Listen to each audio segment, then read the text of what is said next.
നമസ്കാരം. ക്യൂ മലയാള UK ന്യൂസിലേക്ക് സ്വാഗതം. മാഞ്ചസ്റ്ററിൽ നിന്നും 20 രാജ്യങ്ങളിലേക്ക് സാഹസിക കാർ യാത്രയുമായി മലയാളികൾ. മാഞ്ചസ്റ്ററിലെ ക്രിസ്റ്റി ക്യാൻസർ ആശുപത്രിയുടെ ധനശേഖരണാർത്ഥം സാഹസിക യാത്രയ്ക്ക് തയ്യാറെടുക്കുകയാണ് 4 അംഗ മലയാളി സംഘം. ഏപ്രിൽ 14 എയർപോർട്ടിന് സമീപത്തെ മോസ്ന്യൂക്ക് ഇന്ത്യൻ റെസ്റ്റോറന്റിന്റെ പരിസരത്ത് നിന്ന് യാത്രയ്ക്ക് തുടക്കമാകും. സാബു ചാക്കോ, ഷോയി ചെറിയാൻ, റെജി തോമസ്, ബിജു പി മാണി എന്നിവരാണ് സംഘത്തിലുള്ളത്. 14 രാവിലെ 11-നും 12-നും ഇടയിൽ യാത്ര ഫ്ലാഗ് ഓഫ് ചെയ്യാൻ രാഷ്ട്രീയ സാമൂഹിക മേഖലകളിലെ പ്രമുഖർ എത്തിച്ചേരും. ഏകദേശം 60 ദിവസങ്ങൾ കൊണ്ട് 2 ഭൂഖണ്ഡങ്ങളും 20 രാജ്യങ്ങളും സഞ്ചരിച്ചാണ് സംഘം കേരളത്തിലെത്തുന്നത്. കേരളത്തിൽ നിന്നും ഓഗസ്റ്റ് 20-ന് ഇതേ റൂട്ടിലൂടെ തിരികെ മാഞ്ചസ്റ്ററിൽ എത്തിച്ചേരുന്ന തരത്തിലാണ് യാത്ര ക്രമീകരിച്ചിരിക്കുന്നത്.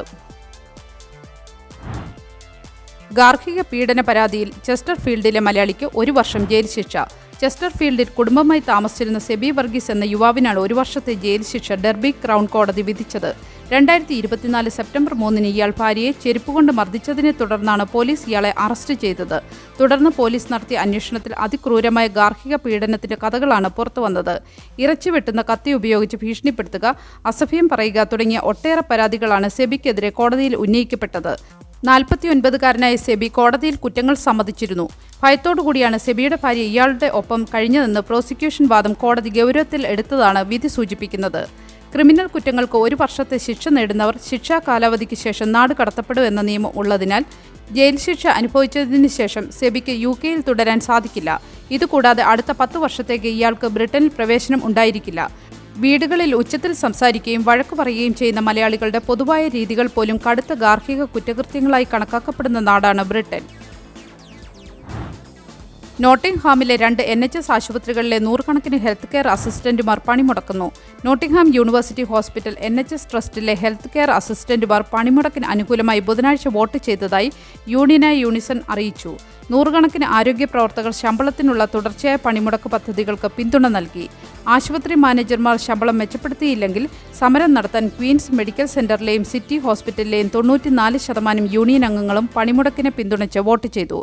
NHS മാർഗനിർദ്ദേശം അനുസരിച്ച് ബാൻഡ് 2-ലെ ഹെൽത്ത് കെയർ അസിസ്റ്റന്റുമാർ രോഗികളെ കുളിപ്പിക്കുക, ഭക്ഷണം നൽകുക തുടങ്ങിയ വ്യക്തിഗത പരിചരണം മാത്രമേ നൽകാവൂ. എന്നാൽ മിക്ക ആരോഗ്യ സംരക്ഷണ സഹായികളും രക്തമെടുക്കൽ, ഇലക്ട്രോ കാർഡിയോഗ്രാം പരിശോധനകൾ നടത്തൽ തുടങ്ങിയ ക്ലിനിക്കൽ ജോലികൾ പതിവായി ചെയ്യാൻ ഇവർ നിർബന്ധിതരാകുന്നതായി യൂണിസണിന്റെ വക്താവ് വ്യക്തമാക്കി. എന്നാൽ അവരുടെ സാലറി ബാൻഡ് വർഷങ്ങളായി മാറ്റമില്ലാതെ നിൽക്കുന്നു. ഇത് കടുത്ത അനീതിയാണെന്നാണ് NUH-ലെ chief people officer Daniel Pech പറയുന്നത്. എന്നാൽ ജോലിക്ക് അനുസൃതമായി ശമ്പളത്തിൽ വർധനവ് വരുത്തിയിട്ടുണ്ടെന്നാണ് ഹോസ്പിറ്റൽ മാനേജ്മെന്റിന്റെ വാദം. ഫ്രണ്ട്സ് യുണൈറ്റഡ് ആഷ്ഫോർഡ് സംഘടിപ്പിക്കുന്ന 3ാമത് ഓൾ UK വടംവലി മത്സരം. ഫ്രണ്ട്സ് യുണൈറ്റഡ് ആഷ്ഫോർഡ് സീസൺ 3 വടംവലി മത്സരം മെയ് 11-ന് SLR റോഡിലുള്ള നോർത്ത് സ്കൂൾ മൈതാനത്ത് അരങ്ങേറും. കരുത്ത് തെളിയിക്കാൻ UK-യിലെ പ്രധാന വടംവലി ടീമുകളുടെ സാന്നിധ്യം സംഘാടകർ പ്രതീക്ഷിക്കുന്നു. പോരാട്ട വിജയികളെ കാത്തിരിക്കുന്നത് ഏറ്റവും മികച്ച സമ്മാനത്തുകയും ട്രോഫിയുമാണ്. 1ാം സ്ഥാനം ലഭിക്കുന്നവർക്ക് ലണ്ടൻ അല്ലെങ്കിൽ മാഞ്ചസ്റ്ററിൽ നടക്കുന്ന ഷാൻ റഹ്മാന്റെ മ്യൂസിക് ഷോയുടെ 10 ടിക്കറ്റും 1101 പൗണ്ടും ട്രോഫിയും. 2ാം സ്ഥാനക്കാർക്ക് 701 പൗണ്ടും ട്രോഫിയും. 3ാം സ്ഥാനത്തിന് 501 പൗണ്ടും ട്രോഫിയും. 4ാം സ്ഥാനക്കാർക്ക് 301 പൗണ്ടും ട്രോഫിയും. 5ഉം 6ഉം 7ഉം 8ഉം സ്ഥാനക്കാർക്ക് യഥാക്രമം 101 പൗണ്ടും ട്രോഫിയും ലഭിക്കുന്നതായിരിക്കും. കൃത്യം 8 മണിക്ക് തന്നെ തുടങ്ങുമെന്നതിനാൽ ടീമുകൾ കൃത്യസമയത്ത് തന്നെ എത്തിച്ചേരണമെന്ന് സംഘാടകർ അറിയിച്ചു. ആഷ്ഫോർഡിൽ നടക്കുന്ന ആദ്യ സെഷൻ ടൂർണമെന്റിൽ 16-ലധികം ടീമുകൾ പങ്കെടുക്കുന്നു. ഈ ആവേശ പോരാട്ടം കണ്ടാസ്വദിക്കാൻ UK-യിലെ ഓരോ വടംവലി പ്രേമികളെയും friends united Ashford SLR road TN24 BAL-ലേക്ക് ക്ഷണിക്കുന്നു. കൂടുതൽ വിവരങ്ങൾക്ക് ബോബി, ജോയ്പോൾ എന്നിവരുമായി ബന്ധപ്പെടാവുന്നതാണ്. ഹീത്രൂ എയർപോർട്ടിലെ വിമാന സർവീസ് പുനരാരംഭിച്ചു. ഇന്നലെ എയർപോർട്ടിന്റെ സമീപത്തെ ഒരു ഇലക്ട്രിക് സബ്സ്റ്റേഷൻ പൊട്ടിത്തെറിച്ചതുമൂലം വൈദ്യുതി വിതരണം മുടങ്ങിയിരുന്നു. ഇതേ തുടർന്ന് എയർപോർട്ടിന്റെ പ്രവർത്തനം പൂർണ്ണമായും നിർത്തിവെക്കുകയായിരുന്നു. ഹീത്രൂ എയർപോർട്ടിലുണ്ടായ പ്രതിസന്ധി ഏകദേശം 2 ലക്ഷത്തിലധികം യാത്രക്കാരെയാണ് ബാധിച്ചത്. നാട്ടിലേക്കും അല്ലാതെയും പുറപ്പെട്ട ഒട്ടേറെ മലയാളികളെയും എയർപോർട്ടിലെ പ്രതിസന്ധി ബാധിച്ചു. വെള്ളിയാഴ്ച 680 ഫ്ലൈറ്റുകളാണ് ഹീത്രൂവിൽ നിന്ന് പുറപ്പെടേണ്ടിയിരുന്നത്. ഏകദേശം അത്ര തന്നെ ഫ്ലൈറ്റുകൾ തിരിച്ചും വരേണ്ടിയിരുന്നതാണ്. ഇവ റദ്ദാക്കപ്പെട്ടത് ബ്രിട്ടന്റെ വ്യോമയാന ചരിത്രത്തിൽ ഇതുവരെ ഇല്ലാത്ത പ്രതിസന്ധിയാണ് സൃഷ്ടിച്ചത്.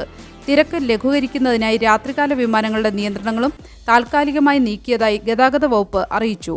ഇലക്ട്രിക് സബ്സ്റ്റേഷനിലെ തീപിടുത്തത്തിൽ ദുരൂഹതയൊന്നുമില്ലെന്ന് പോലീസ് സ്ഥിരീകരിച്ചിരുന്നു.